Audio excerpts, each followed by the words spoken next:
Olá, pessoal do nono ano, aqui é a professora Eva e eu espero que todos vocês estejam bem.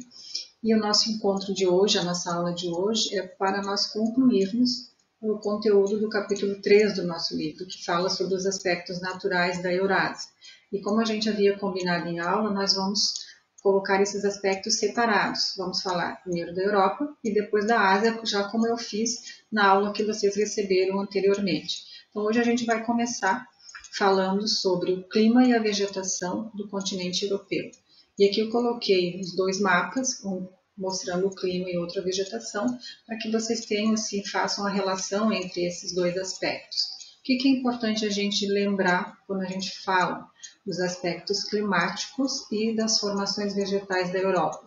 Esse continente ele está localizado totalmente no hemisfério norte, na zona temperada do norte. Então, isso já nos fala muito das características climáticas e vegetais desse continente.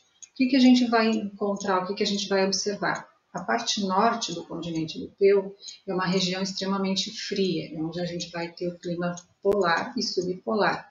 E nessa região a gente vai ter a presença da tundra, que é uma vegetação característica de áreas extremamente frias. Já a porção sul do continente, nós vamos ter o clima mediterrâneo, que é um clima de temperaturas mais amenas, é um clima mais quente um pouco. E aí a gente vai ter a presença da vegetação, também chamada mediterrânea, caracterizada pela presença de arbustos, pelos maquis e pelos garrigues, que é uma vegetação mais rasteira, mais baixa, não é uma vegetação florestal. Já no centro do continente, a gente tem a presença do clima temperado. E aí a gente vai dividir esse clima temperado em temperado oceânico e temperado continental. O temperado oceânico é o clima que pega a parte oeste do continente europeu, junto ao Oceano Atlântico. O que caracteriza esse tipo de clima? Ele tem maior umidade, maior índice pluviométrico e também ele vai ter a presença da floresta temperada.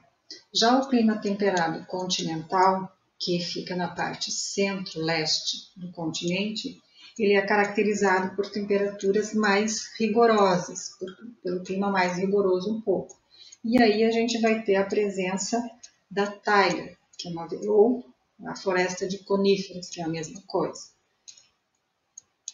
E a vegetação vai ser sempre, é importante a gente lembrar assim, a vegetação é sempre uma consequência dos fatores climáticos, do tipo de clima de cada região do globo.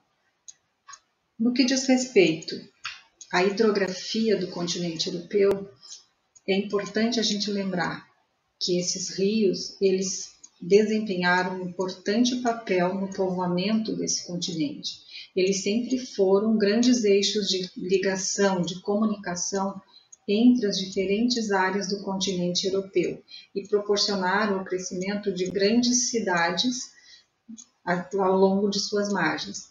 E eu fiz aqui, coloquei uma lista para vocês dos principais rios desse continente, né? O maior rio do continente europeu é o Volga, com 3.688 quilômetros.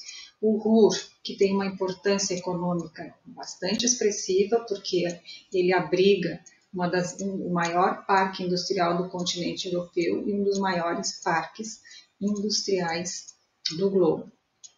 Bom, agora a gente vai falar sobre o clima e a vegetação da Ásia. O que nós observamos aqui? Não existe grandes diferenças entre o clima e vegetação do continente europeu e o clima e vegetação da Ásia.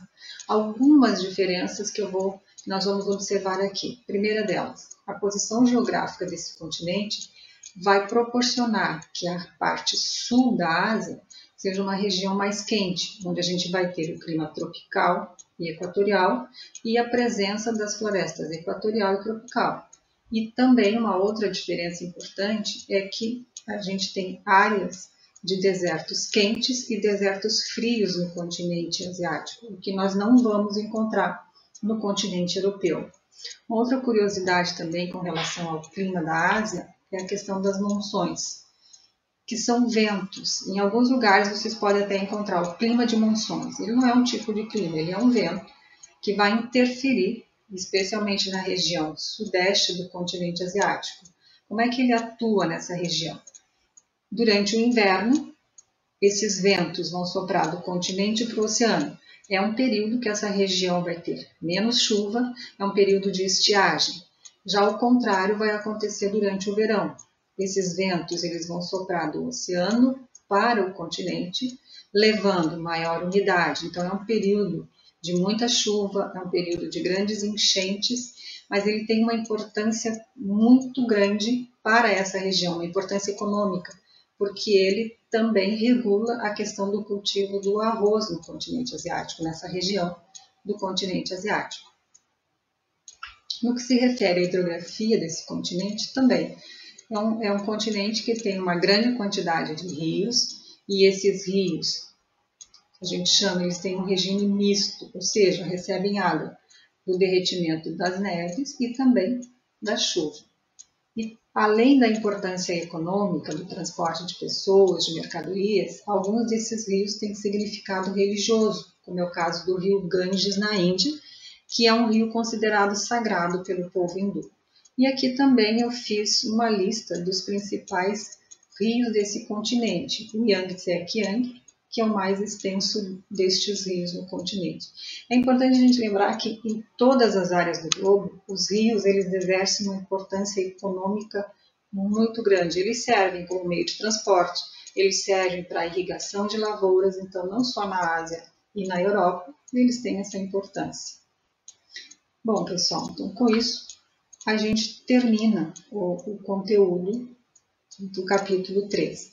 E aqui, para encerrar, então, esse estudo desse capítulo, eu pedi para que vocês fizessem os exercícios da página 49 até a página 51. E coloquei aqui também para vocês um e-mail, que caso vocês tenham alguma dificuldade, precisem de algum auxílio, vocês podem me pedir através desse e-mail, que eu vou responder, e para a gente ir se comunicando até encontrarmos uma forma, né, mais eficaz de comunicação. Eu espero que vocês estejam bem, espero revê-los em breve e um bom trabalho para vocês.